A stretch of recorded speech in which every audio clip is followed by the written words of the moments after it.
تعالى يا ريبيرو، تعالى شوف كده انكل حسام بيطبق الخطه بتاعتك ازاي يا ريبيرو. تعالى شوف. تعالى يا عاطف، تعالى يا عاطف، اقرا لاخوك الكبير الجواب يا عاطف. فيعني عشان النهارده ان شاء الله فيديو قصير قوي، يعني لان انا حاسس ان احنا اللي هنقوله النهارده قلناه قبل كده، فيلا بينا نشوف على طول.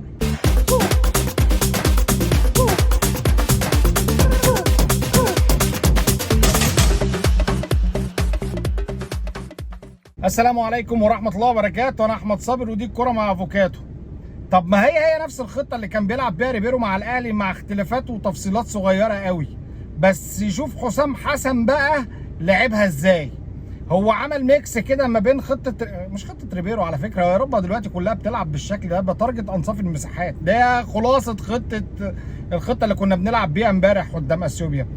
بس الفرق ان حسام حسن بقى الفزلكه الزياده واللعب من داخل الملعب والكلام المشمش اللي كان عامله ريبيرو دوت. الراجل فعمل استرتش الملعب من الاخر كده. هو برضه لعب بنفس الطريقه، جيم طاير، بنلعب فرقه بتدافع.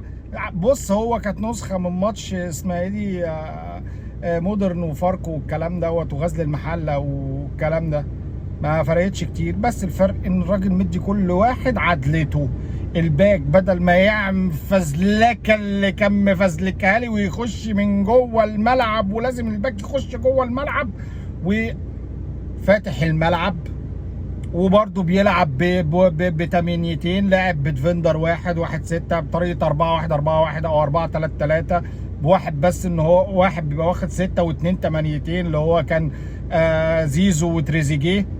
وتريزيجيه خد الناحيه الشمال عشان يبقى الراجل على عدلته جاي من وسط الملعب، وبقى بيعمل سويتش هو ومرموش زي ما كان صلاح بيعمل سويتش هو وزيزو، واحد يطلع لبره واحد يخش لجوه عشان يطارد نص المساحه اللي هي ما بين انصاف المساحات اللي ما بين الباك والسيرد باك، ويعرف يخترق ويخش منها ال 18 بالحته دي، وجي منها ضربه الجزاء بتاعت زيزو بنفس الطريقه دي. بس فيعني التفصيله الوحيده ان الباك فاتح ليه، عشان شغلانه الباك انه يرفع عرضيات.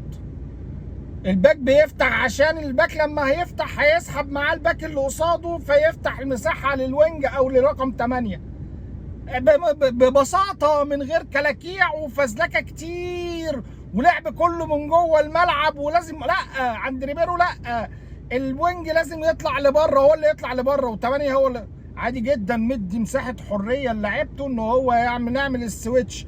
طب انت ده جبت الاهلي ليه يا معلم؟ اقول لك يعني احنا لسه شايفين الاهلي من كام يوم والمنتخب بيلعب بنفس الطريقه تقريبا، فخلاص يعني لان حسام حسن ما قبل كده لعب بكذا طريقه، منهم 3-4-3 تستخدم فيها تريزيجيه مثلا باك شمال عادي اللي هو الوينج باك يعني. فانت شفت طريقه لعب امبارح قريبه جدا لطريقه اللعب بتاعتك، فانت طبيعي المقارنه تحضر للذهن على طول يعني. اللي عمله امبارح يعني الراجل بمنتهى البساطه فتح الملعب، بيجمع اللعب في ناحيه، الباك فاتح الناحيه الثانيه احطها له، او الوينج فاتح الناحيه الثانيه للاخر احطها له، عشان يبقى في تنوع في طريقه الهجوم.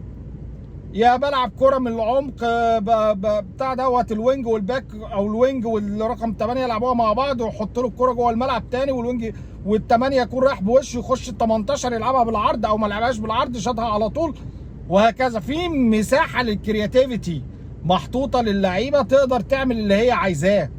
لكن انا على طول محرك، واحيانا كان على فكرة محمد هاني كتير قوي كان بيخش لجوه عادي جدا. طيب واحد هيجي يقول لي دلوقتي طب ما هو المنتخب امبارح جاب جوانه من ضربتين جزاء. اقول لك يا عم انت، ما هو ضربات الجزاء دي يعني وجود جوه ال 18 يعني ما في ايه، ما فيهاش حاجه يعني عادي. ده انا بالعكس، انا معنى ذلك ان انا جوه ال 18 وبجبر الخصم اللي قدامي ان هو يعمل معايا عرقله.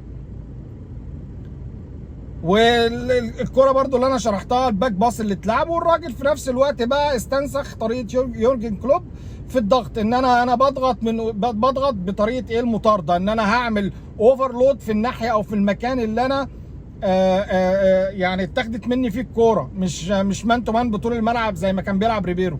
فهو حسام حسن يعني جاب الحلو من هنا، حطه على الحلو من هنا، وعمل وشب الفخفخينه تمام. احبك يا فرغلي.